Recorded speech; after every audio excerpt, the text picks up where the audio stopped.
네, 세 번째 신앙카드는 영적 성장을 위한 7가지 팁입니다.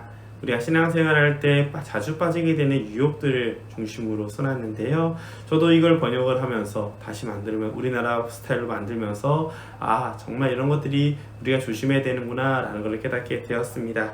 하나하나 이야기하면서 조금 길어질 수 있으니까 이야기를 좀 나눠볼게요. 첫 번째, 세상은 변하지 않는다. 나를 바꿔라. 내가 아무리 기도를 한다 해도 세상이 바뀌지 않을 수 있습니다. 하지만 세상을 바라보는 나의 시선이 바뀌겠죠.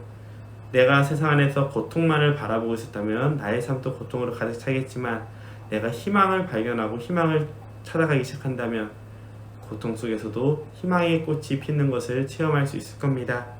그렇기 때문에 우리가 신앙생활을 하면서 기도하는 것은 하느님께서 나를 도와주시고 이끌어주신다는 강한 희망을 가지고 살지만, 동시에 하느님을 통해서 세상을 바라보는 것을 연습하고 익혀야 된다는 거기도 해요. 하느님께서는 분명히 세상을 보기 좋게 조화롭게 만드셨지만, 인간들이 가지고 있는 유혹과 악의 기우는 경향 때문에 세상을 다르게 보기 시작했죠. 그러면서 모든 죄와 악과 슬픔과 고통이 찾아오는 것 같습니다. 모든 사람들은 제각기 자신이 보고 싶은 대로만 보기 때문이죠.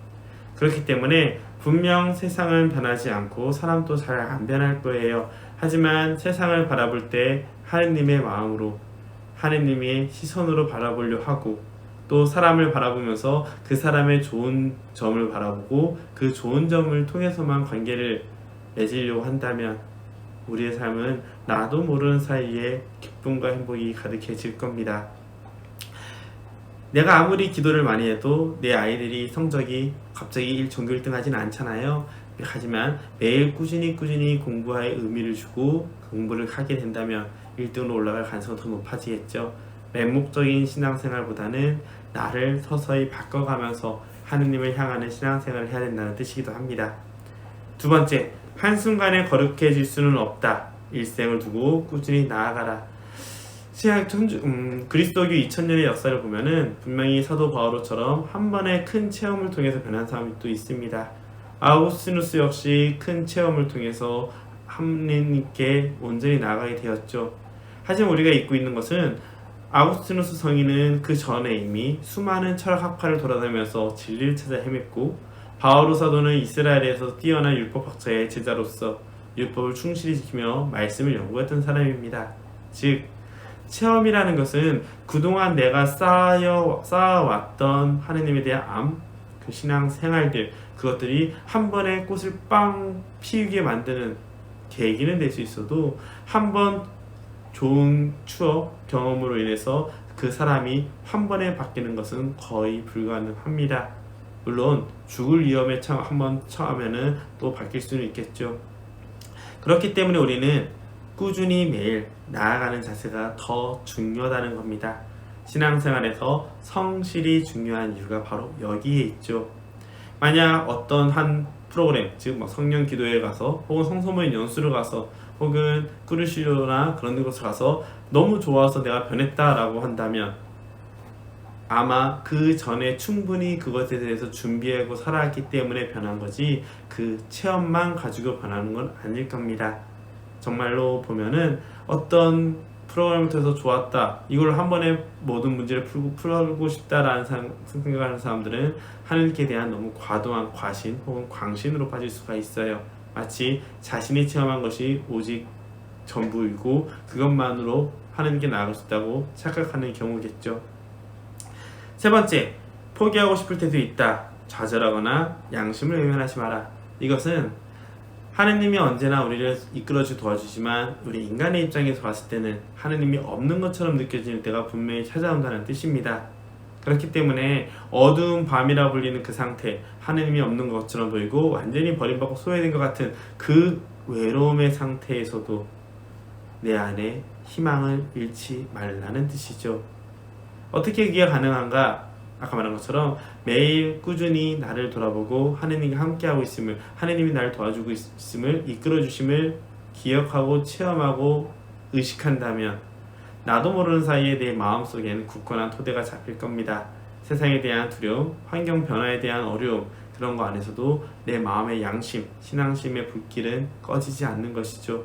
바로 그러한 평소에 쌓아왔던 내공들이 모여서 좌절하지 않고 희망을 가지고 나아갈 수 있게끔 해주게 됩니다. 정말 힘들 때는 울어도 좋아요. 하나님께 화를 내는 것도 좋겠죠. 하나님께 분노하는 거, 하나님을 욕하는 것도 좋습니다. 하지만 그것은 내 마음 안에 하나님에 대한 굳건한 믿음이 있을 때 정말 효과가 좋은 거지, 그런 믿음이 없이 그냥 사방에다가 내 분노를 표출하기만 한다면 내 마음의 공허함은 더 큰 분노를 가져오게 될 뿐입니다. 그래서 완벽한 삶이 아니라는 거, 포기하고 싶을 때도 분명히 찾아온다는 거 기억해주면 좋을 것 같아요. 네 번째, 우리 청년들이 주로 많이 빠지는 건데, 믿음은 단순한 감정이 아니다. 가만히 있으면서 마음속에서 뜨거운 열정이, 와 이건 너무 좋아, 이 기도가 최고야, 이 신부님의 성취가 최고야, 이 신부님한테 기도받고 안수받았으니까 온몸이 막 뜨거움이 열정이 막 올라오는 것 같아, 이런 식으로 빠지게 되면 유아기적 신앙생활에서 벗어날 수가 없습니다. 즉 감정이라는 것, 감각이라는 것은 내 주변에 대해서 상대적으로 변할 수밖에 없어요. 내가 늘 1 정도의 강도를 계속 받는다면 처음에는 1 받고 우와 좋아하지만 그 다음에 2를 받지 않으면 아무것도 느껴지지 않습니다. 이렇기 때문에 또 주변 사람이 모두가 다 열정적으로 우와 하고 있을 때 나도 그걸 당연하게 생각하지만 주변 사람들이 그 열정이 안 보이기 시작하면은 나도 같이 무너지는 수도 생겨요. 즉 감정은 한순간 올라가게 하는 원동력, 힘은 될 수 있지만 그것을 통해서 믿음이 성장한다고 말할 수는 없습니다. 믿음이라는 것은 아는 만큼 행하고 행하는 만큼 굳건해지기 때문이죠. 감정으로 뜨거움이 확 올라서 하나님께 알고 싶은 마음이 생겼어요. 그러면 책을 펴고 성경을 펴고 하느님을 알아가는 것이 중요하겠죠. 그렇게 조금씩 쌓여오면서 세상을 바라보고 이해하려고 하는 눈이 커질수록 우리의 신앙은 점점 굳건해지게 나가게 될 겁니다. 그러면 하느님이 없어 보이는 시간이 정말 길게 다가오더라도 내 마음에 희망의 불길은 결코 꺼지지 않거든요. 하지만 감정적으로 혹은 사람과의 관계, 순간순간 떠오르는 열정으로만 살아왔다면 환경의 위협, 어려움상이 다가왔을 때 그것이 금방 식어버릴 수가 있습니다. 우리의 소중한 신앙을 잊어버리게 된다는 것이죠. 다섯 번째, 끊임없이 기도하고 배워라. 생각이나 상상이 아닌 현실을 살아라 라는 것은요, 그겁니다. 하느님은 분명 우리보다 더 놀라우신 분이세요. 그리고 우리는 완벽하지 않습니다. 내가 받은 달란트, 내가 받은 선물에 감사하면서도 동시에 함께하는 신앙인들과 나눔을 통해서 더 풍성해질 수 있겠죠.